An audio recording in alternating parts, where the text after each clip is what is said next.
Welcome to Evo India and welcome to another edition of the Great India Drive. And this year we've got the Hyundai Tucson with us. We are headed to the top of the world. And where exactly is that? I'm not going to tell you just yet. Stick around for that. But what I can tell you is that right now we are in Ladakh, just outside Dras, in front of the Kargil War Memorial. Before we head out onto this drive, I thought it's only appropriate that we visit this memorial and pay our respects to the brave hearts that sacrificed their life so that India and her territorial integrity in these parts remain intact. This highway here, that is the Srinagar-Leh highway, and that would not exist today if it wasn't for those brave soldiers who fought in that war and sacrificed their lives. So join me, let's head in there for a history lesson and then we will hit the road. The Kargil War was fought in 1999 after Pakistani troops captured Indian posts overlooking the Srinagar-Leh highway. These posts were of immense strategic importance. They looked over National Highway 1, which was the only link between Ladakh and the rest of the country in winter, compromising supply and armed forces movement. A bloody battle was fought between the two countries and eventually the enemy retreated, giving back these strategic positions to India. Lives were lost, sacrifices were made, but Operation Vijay was a success and the Indian flag still flies high on these lands. Visiting a war memorial like the one in Kargil, it's an absolutely surreal experience. Now, I'm not somebody who condones war, and I believe that violence is never the answer. But when you see what these men, what our army achieved over here in these conditions, at this altitude, at these temperatures, it's nothing less than superhuman. It's an insane achievement. It's crazy cold out here. I'm freezing and it's only November. These people fought a war here at altitudes higher than this, in conditions colder than this. The air was thinner. It's crazy, and to think that they sacrificed their lives. They gave the supreme sacrifice. For what? For our country, for this land, Ladakh. It's absolutely surreal. Those people, those men, those women, they deserve nothing less than our utmost respect. And you can only come here and pay your respects, salute them, and thank them for their sacrifice. It's unbelievable. I try to think of what life would have been like if that war didn't happen, and this highway, this Srinagar-Leh highway, probably wouldn't exist. I wouldn't get to see the things that I'm seeing right now. And this place, Ladakh, it's absolutely spectacular. It's breathtaking. The mountains here, they're massive, absolutely massive. You can see miles and miles away, but the scale of things, you feel insignificant in front of these mountains. It's an absolutely beautiful feeling. I've never driven here before. I've been here once before, and it's a magical feeling to be able to bring a car here, drive here.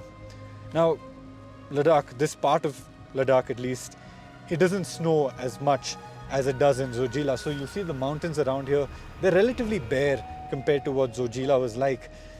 But this is not our end destination. Leh is not our end destination. We are headed to Umling, the highest motorable road in the world.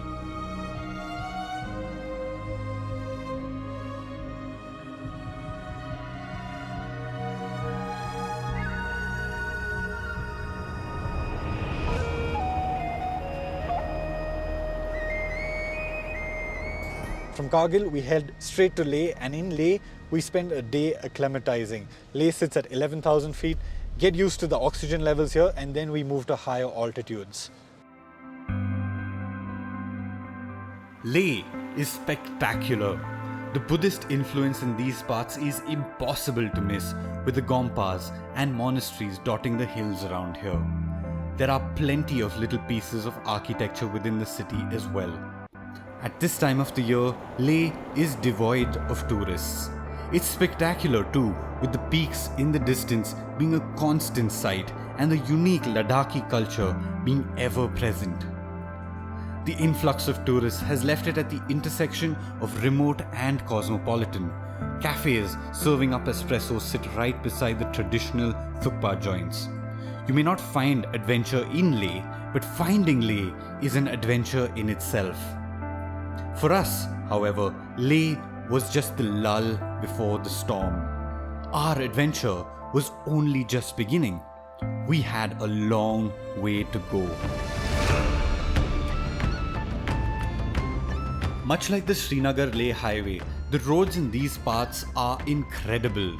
We're now approaching the China border, and again, swift movement of troops in these parts is paramount, which is why the BRO maintains the roads here to such a high standard. This road to Hanle runs along the Indus River. Craggy peaks loom over the road that follows the river's lead through the gorge. The higher we get, the colder it gets, and the frozen Indus is a clear indicator of that. The sun dances in and out of sight, the tall mountains blocking it more often than not. We drive on, soaking in the spectacle that Ladakh is.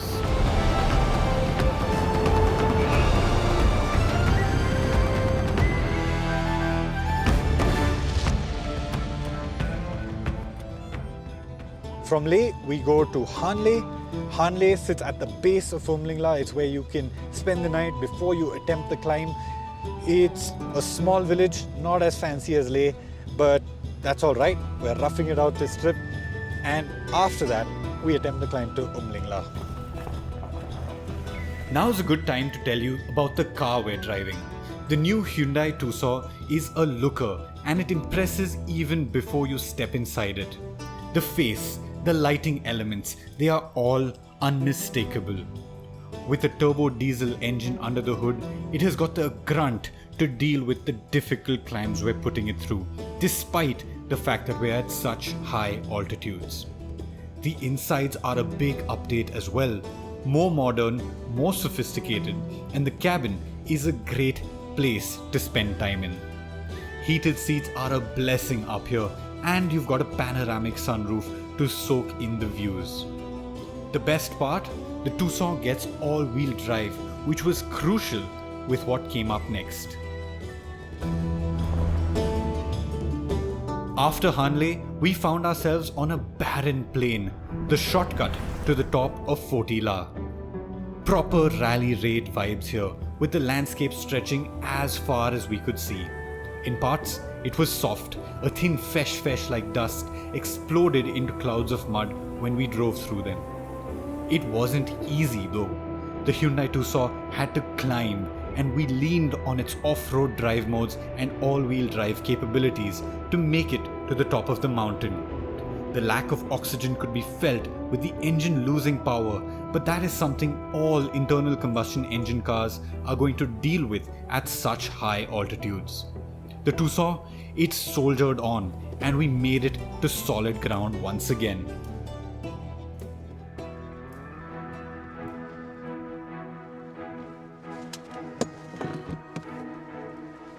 This is it. This is the start of the climb to Umling. From Hanle, we took that beautiful off-road shortcut all the way to Nurbula top.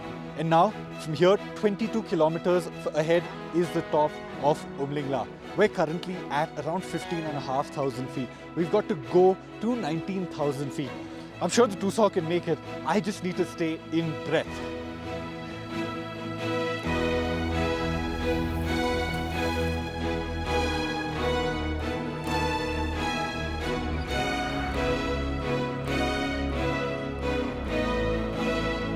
Right, so the climb to Umling.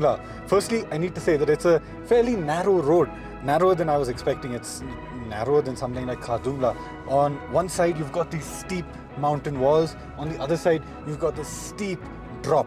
And the views, my God, they're so beautiful. The mountains here are completely bare. On the plains, at least, you have a little bit of grass, but the mountains themselves, completely bare. They just look like mud, like big piles of mud. I'm sure they're rocky and sandy and all sorts of different textures and all of that, but from here, they just look like monoliths, like just big piles of sand, and it's absolutely spectacular. This climb, it's also fairly steep. We're going up and down switchbacks, left, right, and gaining altitude fairly quickly. And thankfully, by the look of it, the road is clear. There's no real snow on the road, though there is one waterfall which passes along the road, and that was frozen solid, absolutely solid. It's ice. If you came into that corner not cognizant of the fact that the road ahead was frozen, you would go straight off into the valley. That was very dangerous. But thankfully, we had our bearings. We've made it past that. Now, the only thing I'm worried about is these clouds. You've got some very heavy looking, nasty clouds looming over us behind the next few mountains, and they look like they could be carrying a little bit of snow. I could be imagining things, but it's certainly not the blue skies that we started out today with. So I just hope we make it to the top without drama. But this climb, these 22 kilometers, I must say, are absolutely butter smooth. There's not a chink in the road. It's flawless tarmac. There's no potholes. There's no rubble. You do need to watch out for a few rocks that have strewn themselves on the road. I'm guessing they've probably come down from the mountain. These are landslide prone areas after all. But these roads, my God, they're wonderful. Now, it's really an experience. This, Zojila was difficult. It was a hard pass full of snow. This has its own challenges. I am struggling to give this PTC because I'm getting out of breath just talking so much. The car, it is also feeling the lack of oxygen. Coming up to 19,000 feet certainly has its own challenges.